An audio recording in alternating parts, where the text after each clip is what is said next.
Hi guys, this is Rotormus PTCG here, and today I'm actually going to be doing another one of my news videos.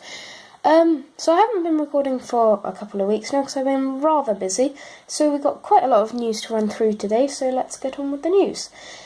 So, first thing is, you can actually get a free Entei or Raikou for your Sun or Moon or Ultra Sun or Ultra Moon, depending on which one you have.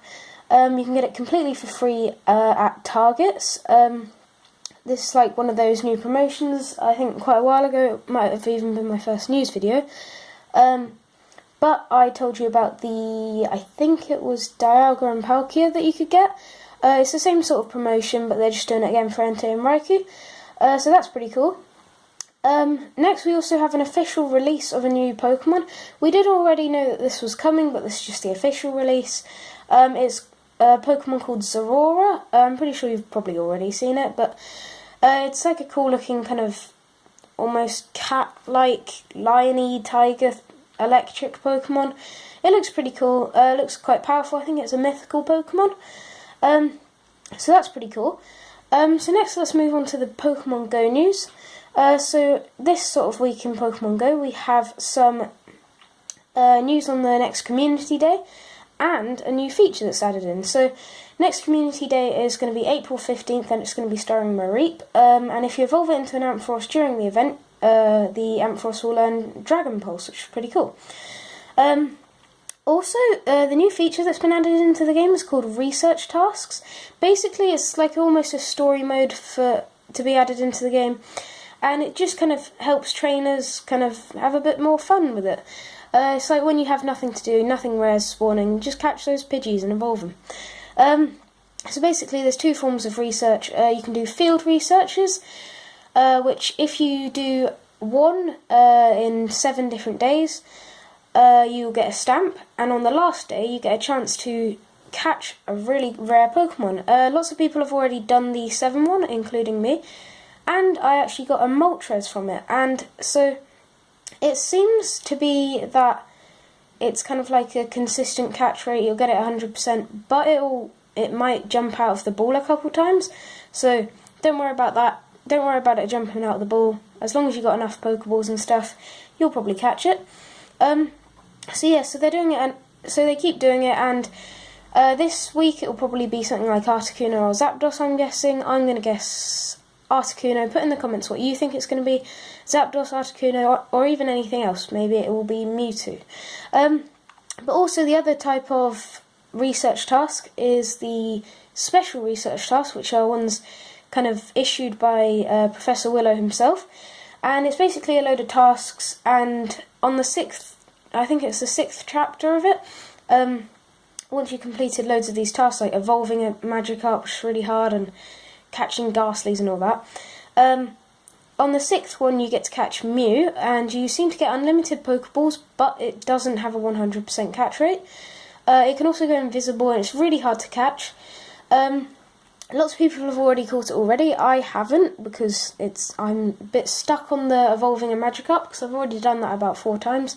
I want about 350 candies, but yeah, so it seems that on Chapter 7, so the chapter after you get Mew, you also get a chance to get 20 Master Balls, which, if you don't know already, they're basically Pokeballs that have a 100% catch rate, so would have been great to have that before they got Mew, but fair enough.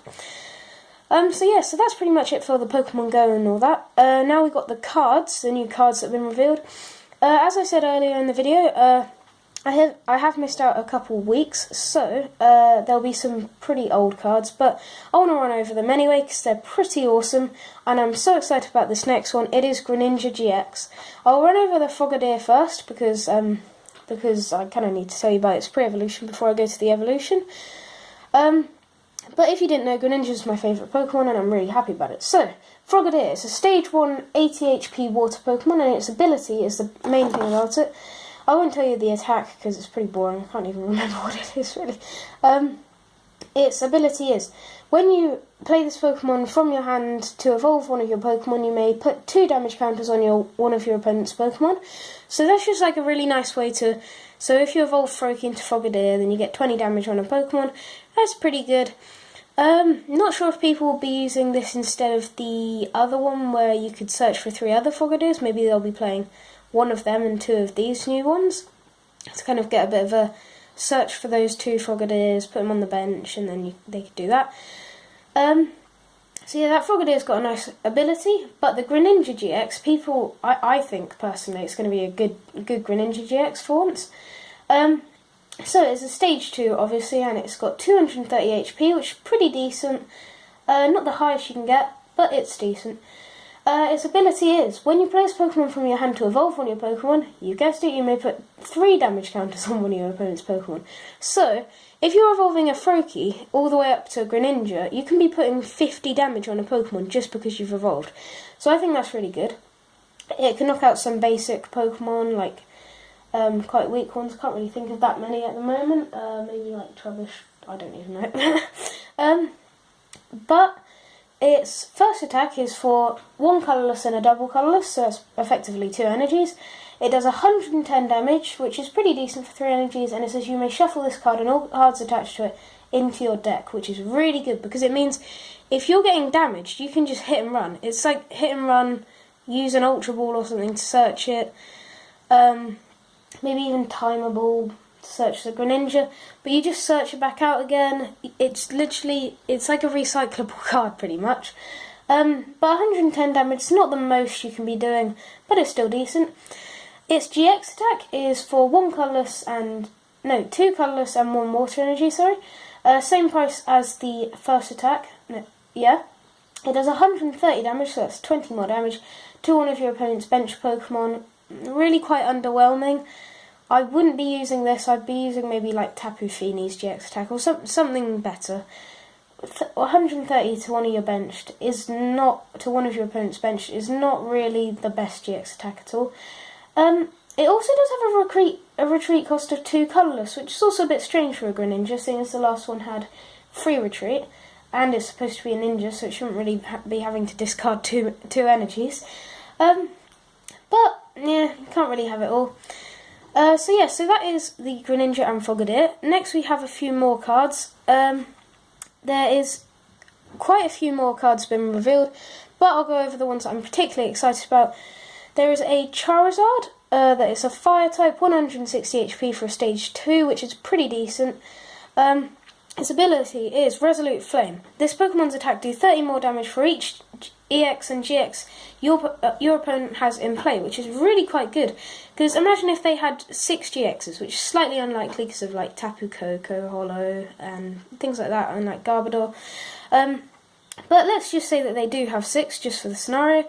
It'll be 6 times 30, which is 180, and then you'd be adding that onto the attack. So the attack is double 2 fires and a colourless, so that is 130 damage, which is more than Greninja does. No, that's the same amount of damage that Greninja does for its GX attack. That's a bit pointless.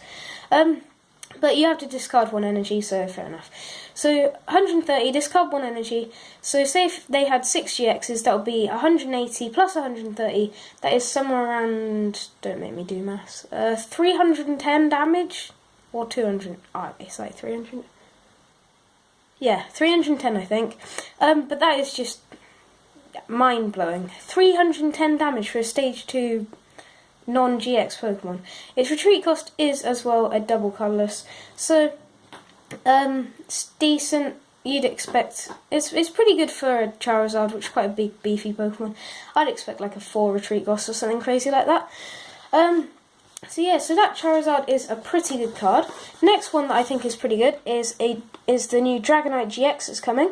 It is a Stage 2 with 250 HP. That's quite a high HP, quite up there with Solgaleo GX. Shout out to Solgaleo GX, a really playable card. And I'll probably be having a deck list coming for that soon. For 1 lightning energy, it does 70 damage, which is really good for 1 energy. If you think Greninja GX, that does 120 for 1 energy, but you have to put it in onto the bench and stuff, if it's come from the bench. So, like, 50 off for 1 energy, I think that's pretty good. Add a choice band, that will be an extra 30, so that's 100 damage, and Professor Kukui, 120. I'm just trying to think. And also the Devoured Field, I think that does more damage, but I'm not particularly sure. I think it does 10 more. So, I don't know, you can just be hitting crazy amounts of damage for 1 energy. So yeah, that's pretty good. Its second attack is a Water, a Lightning, and a double colourless. Quite an annoying attack cost, but it's a Dragon Pokemon, so you'd expect it. It does 200 damage, but it can't attack during your next turn, so it's decent. I wouldn't say it's anywhere near as good as Solgaleo GX's attack, because Solgaleo is only for 3 energy.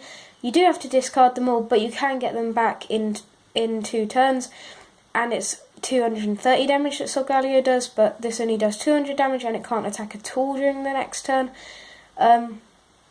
Whereas Solgaleo could use its GX attack. It's decent, but I'd be using that first attack. The second attack is pretty good for damage though. Its GX attack is amazing. For 3 colourless, it says put 3 Dragon Pokemon from your discard pile onto your bench.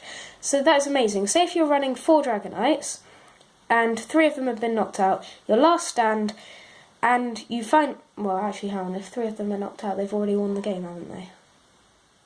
Yeah, so... if it was 2... let's say 2 got knocked out, and it was your last stand, you use your GX attack, put them back on your bench, suddenly you've got 3 Dragonites back up. It's pretty amazing. So that's the Dragonite GX. Finally, for the cards revealed, we have Lance Prism Star, which I really like. It will go really well in the Dragonite GX deck. It says, you can play this card only if one of your Pokemon was knocked out during your opponent's last turn. Fair enough. And it says, search your deck for 2 Dragon Pokemon and put them onto your bench. So that's really good. It's pretty much a GX attack, but 1 less. It works really well in Dragonite GX decks, I'd say. And yeah, I think it's a really good attack. Prism Star card, not an attack. But yeah, so finally we have a tiny bit of news. Pokemon are actually selling, they're going to be selling boxes of loads of basic energy cards, and I think it's 50 or 60 of each.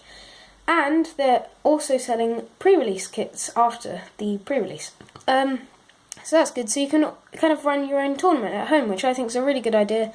Grab a load of friends and you can just do some nice little tournaments and buy some prizes to give out. Make them pay you money for them. I don't know. But do whatever you want with that. That sounds pretty cool. But yeah, so that's the end for this news video. I hope you guys have enjoyed this pretty long news video. I had to fit a load in today. I hope you guys have enjoyed this news video, and I'll see you guys all later. Goodbye!